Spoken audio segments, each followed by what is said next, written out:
Welcome to our herb identification class. Today we are going to discuss the corn silk.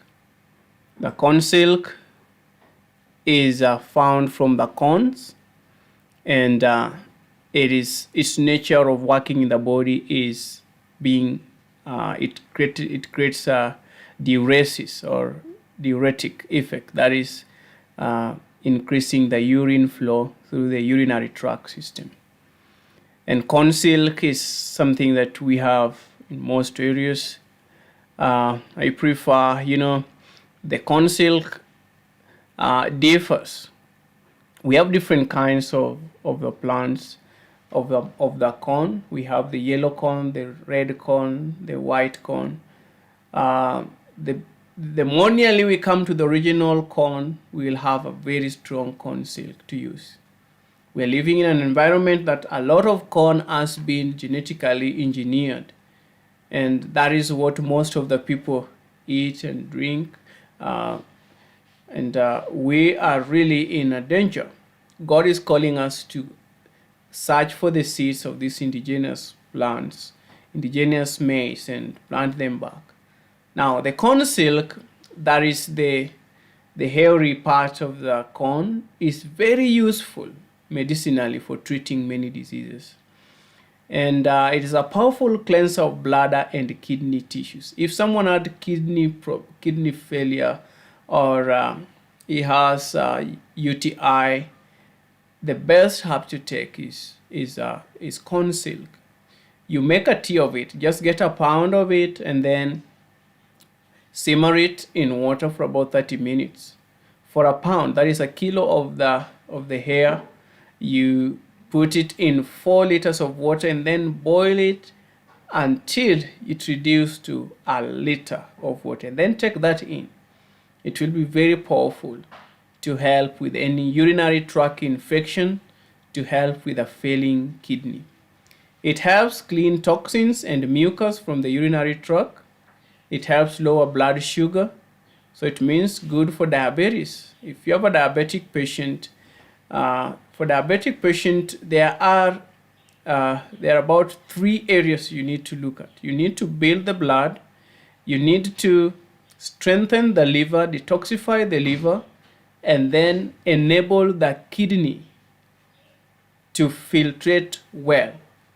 So you will be looking at those principles or those areas in helping someone with blood pressure. And the blood vessels also have to be looked at, because this is a pancreas problem, and a pancreas problem is automatically a liver problem. They go together. And then we have the blood vessels that needs to discharge out the toxins and the cholesterol within it, and the kidney also to filter out and filter well the components of the blood that comes into it. So you need to look at blood pressure in that line, not only in one phase, looking at the sugar only. No, we are looking at almost the whole body, and also the brain. The pituitary gland is looked at, endocrine system. That's why when we are actually having a herbal formula, these are things that we look at. We look at this disease. How does it manifest itself? Which organs are attached unto it? There are diseases that are caused as a result of hormonal imbalance, like blood sugar can be as a result of hormonal imbalance. The pituitary gland may be affected, and then the kidney may be affected. And also, the liver is affected because there are high fats in the liver, and the pancreas is affected. And then your blood is affected because of the high cholesterol. So it is looking at this nature of the disease holistically, and you are able to come up with a formula that helps you to fight the disease. For example, with the blood sugar, which I really love working with, is I look at the pituitary gland. You look at which herbs help me to strengthen and cleanse the pituitary gland or the endocrine system. With the blood sugar, we have the pituitary gland and the adrenal gland, those two. I look at carrots or carrot tops. I look at ginseng. I look at a herb called dongwai, which is so important for the pituitary gland. The ginkgo biloba are very good for pituitary gland. The ashwagandha, you want something that is going to stabilize the endocrine system, because the pituitary gland sends information to the pancreas to release insulin and the glucagon. So if that pathway is not done, is not kept well, you are not going to receive a result. And then you look at the pancreas and the liver. What is there that can help the pancreas to work and be restored? You look at cedar seed, you look at the cypress seeds, you look at the herb called dandelion, and also you look at plantain. And then I look at the blood vessels, the heart, because the cholesterol levels are high that have blocked the insulin from being taken into the blood. The insulin receptors are blocked. So I look at something that is going to open the receptors. That is where I look at more so the sour foods. The sour foods have that effect of lowering the cholesterol levels. I can look at oxalis. I can look at tamarind, lemons, oranges, pineapples, or grapefruit. And also, I look at now the herbs that start circulation, like cayenne, ginger, rosemary, parsley, celery, and I put them in my program or in my formula. And then now I look at the kidney, because the kidney is going to help me to flush out the excess sugar. Diuretic herbs, where you have the plantain, you have the corn silk, you have the pineapple rind, you have the rind of lemons, and then you have made a formula that is very, very thorough. And then after that, I'm looking at something that is going to stabilize the sugar levels, where you look at alfalfa, you look at stevia, insulin plant, tithonia. I look at licorice root to normalize the blood sugars. The alfalfa also normalize the blood sugars. I look at stinging nettle that strengthen the whole system now in the kidney. And I also look at the burdock that strengthen the liver and also normalize the general body processes. And then I have a formula that is effective.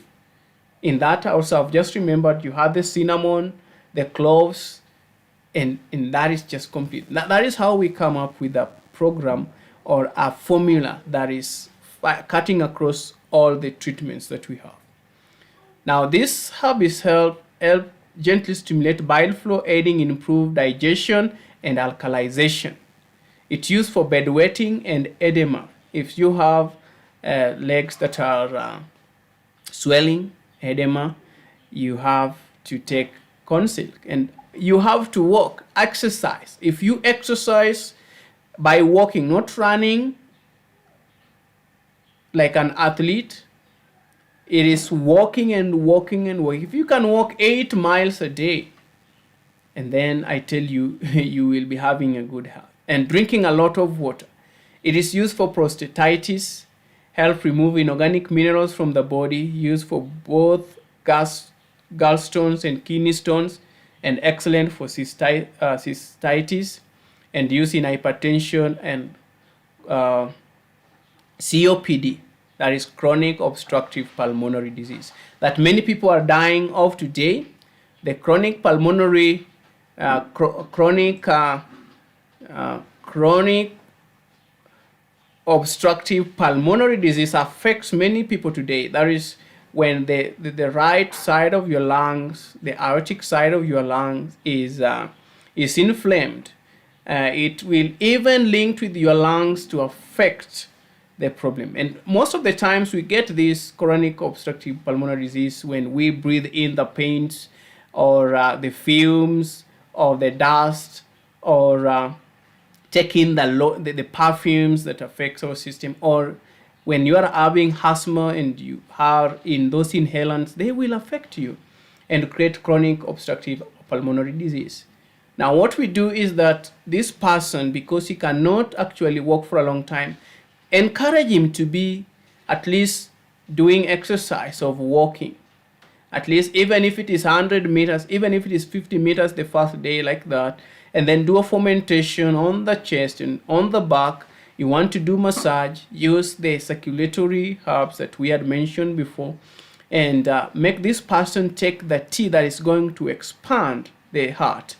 And that is cayenne, and that is hawthorn berries, that is cypress leaves or cypress oil, essential oil, the turpentine oil, the peppermint oil, the motherwort, albizia, the tylosema, the white pine bark, all these put together, the burdock and chaparral, artichoke, put together, you give the person is able to actually remove any fluid within the lungs or inflammation of the right side of your heart.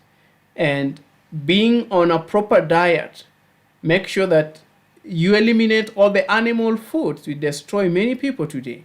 Milk and eggs, all poultry products. And then I tell you, your system will be able to adjust well. A colon has to be cleansed. The liver has to be cleansed. So it is just a broad spectrum of how we understand disease and the way we need to treat them. God bless you.